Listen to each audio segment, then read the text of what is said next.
réservées de Polynésie, les parcs à poissons, véritables œuvres de pierre et d'ingéniosité, capturent des poissons au gré des courants depuis des siècles.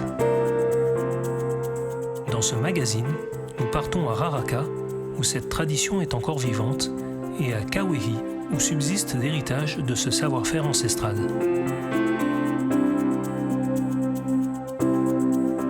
Kawehi, 7 heures du matin.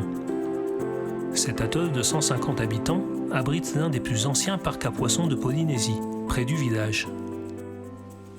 Aujourd'hui inactif, ce parc est l'un des vestiges de l'île. Il témoigne du savoir-faire des habitants. Ici, presque tout le monde pêche, mais l'île est en plein développement, et avec la construction d'une route reliant le village jusqu'à l'aéroport, les pêcheurs de l'île sont mobilisés pour des travaux.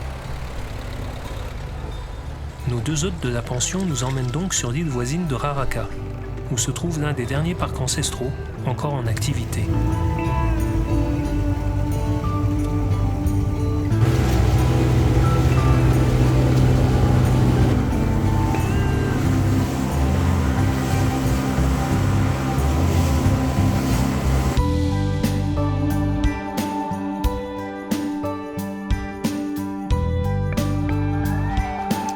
Ici, sur Raraka, vous avez la chance tout à l'heure d'aller voir le parc ancestral.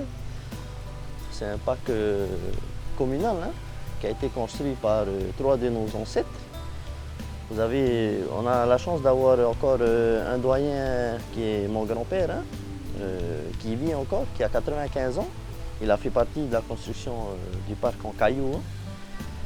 C'est très variable, des fois on trouve des perroquets dedans, du paille-chéré, des carongues, des becs de canne. Et ce parc à poissons, tout le monde peut se servir. Toute la population de Raraka peut se servir. Tu peux aller chercher pour manger, tu peux envoyer à Teki pour la famille. Par contre, ce qui est interdit, c'est de la commercialiser, de vendre le poisson. Voilà. Ça a été une règle depuis la construction du parc et jusqu'à nous aujourd'hui. Ici sur Raraka, on est à peu près, on avoisine une cinquantaine à être actifs ici. Le parc à poissons ne suffit pas aussi pour nourrir tout le monde. Il y a des familles qui ne sont pas très pêcheurs, il y en a d'autres qui sont plus pêcheurs. Comme nous, on aime la pêche. On est tout le temps sur l'eau, comparé à d'autres familles qui sont plus dans la cocoterie, sont dans le copra, et quand ils reviennent, ils n'ont pas le temps d'aller à la pêche. Bon, on a le parc ancestral qui les permet de prendre du poisson. Il s'avérait qu'avant, d'après notre grand-père, il y avait beaucoup de poissons qui entraient dans la petite passe, et puis venaient à l'arrière et tournaient, mais après ils sont allés. C'est comme ça qu'ils ont imaginé le fait de faire un parc population. C'est une histoire de courant, aussi de lune, comme la nouvelle lune. En ce moment, on est en pleine nouvelle lune, donc il y a beaucoup de poissons. Je ne sais pas s'il y a du poisson aujourd'hui, je n'ai pas été voir, mais j'ai une technique à moi pour aller voir le poisson. C'est très particulier ma technique, c'est très moderne, voilà. Oui, donc là, je vais vous montrer ma technique pour aller voir le poisson au parc. Le parc est à peu près 150 mètres de la maison. J'utilise mon drone. Aujourd'hui, tout est moderne.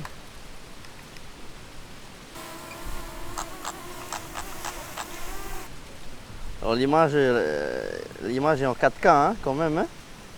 Le poisson en fait, voilà, il passe par là, il arrive là, ensuite il tourne à l'intérieur là, et il entre dans le parc.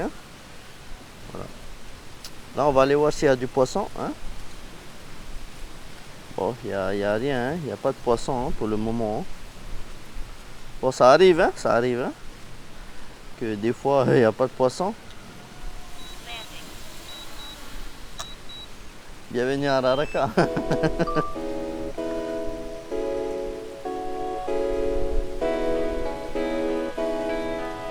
dans ce parc à poissons qui a moins d'1 mètre de profondeur hein, d'eau, donc tu as l'eau juste au pied quoi.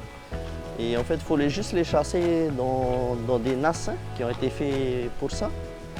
Et puis avec une petite nasse, tu les attrapes. Hein. De Kawahi, ils viennent aussi chercher du poisson ici.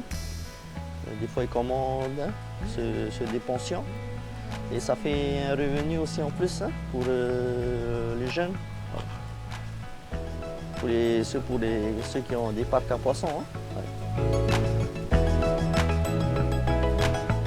On a quelques particuliers qui possèdent des parcs à poissons. Par contre, ce genre de parcs à poissons sont faits à base de grillage hein, et des bouts de ferraille. Ce sont des parcs à poissons que tu dois enregistrer auprès du service du territoire, hein, de la DRM. Hein. Avec leur autorisation, tu peux pratiquer cette pêche. Hein. Par contre, là, ce n'est pas de la pêche communautaire. Hein. Ça, c'est le parc à poissons à eux. Voilà. Moi, je ne peux pas aller me servir dedans. Hein. Mais ça arrive que des fois, il y a des propriétaires de parcs, quand ils ont plein de poissons, le jour du bateau, ben, ça arrive qu'ils distribuent. Bon, ils ne distribuent pas un bac, hein, ils distribuent des petits plats de poissons pour manger. Hein.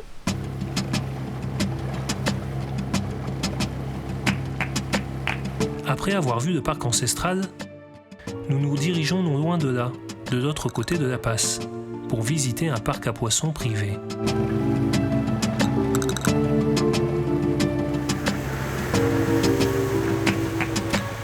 Alors actuellement, nous nous situons dans la passe de Manurewa, sur l'atoll de Raraka.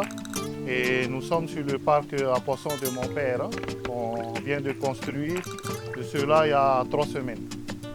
Et actuellement, le parc à poissons n'est pas encore terminé.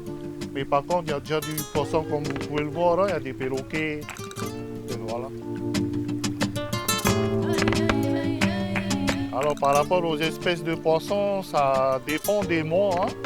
Actuellement, au mois d'octobre-novembre, il y a plus de perroquets, c'est la saison des perroquets. Sinon, tu as des poissons qui courent plutôt par rapport à la lune. En ce moment, nous sommes dans la période de nouvelle lune, donc il y a du kaya, des becs de canne et du matanana. Voilà. Ce parc à poissons-là, c'est plutôt destiné à la vente. Hein. Alors, sur Marevanu ou sur Tahiti même. Ici sur Araka, on reçoit la goélette Marevanui tous les 15 jours. Donc tous les 15 jours, on récupère le poisson.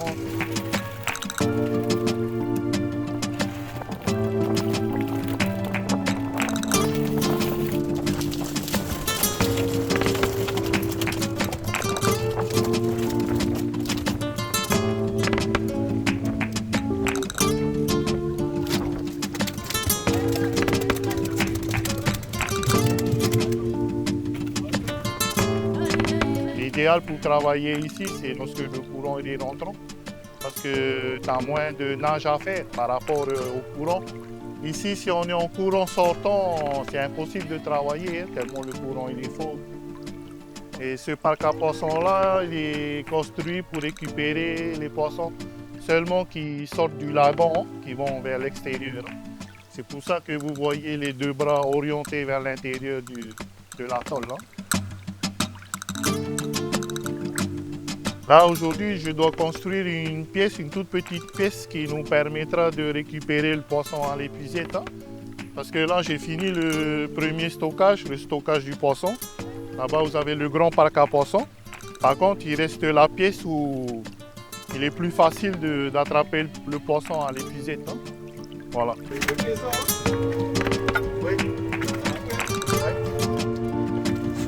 Nous, ça fait plus de 15 ans qu'on est dans les parcs à poissons. Après, on constate quand même d'année en année, on a de moins en moins de poissons. Hein. Et je pense que c'est pareil partout dans toute la Polynésie. C'est sûrement dû à l'impact climatique, le réchauffement climatique. Ouais, c'est ça. Oh. Et ça part au marché.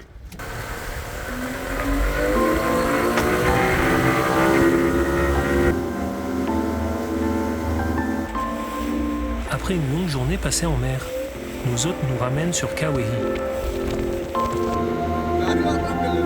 Sur le chemin du retour, un balai d'oiseaux s'agite au-dessus des flots, signe annonciateur de poissons dans les parages.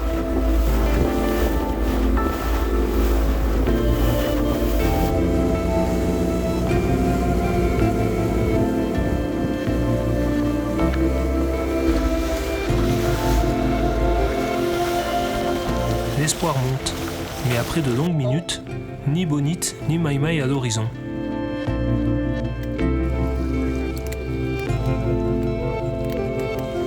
Qu'à cela ne tienne, nous regagnons la pension où l'heure est venue de s'atteler à l'écaillage.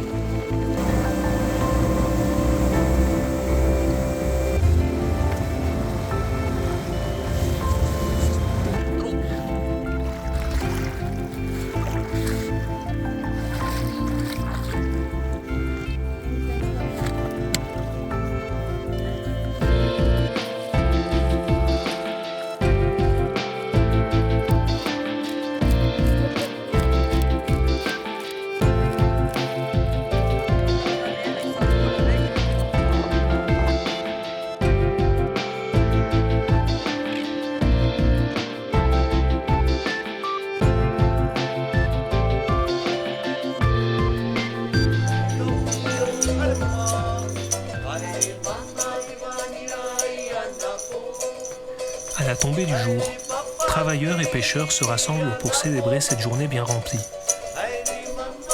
Franck, un touriste séjournant parmi nous, prend les rênes de la cuisine pour remercier ses hôtes. Il prépare une bouillabaisse revisitée avec du poisson local.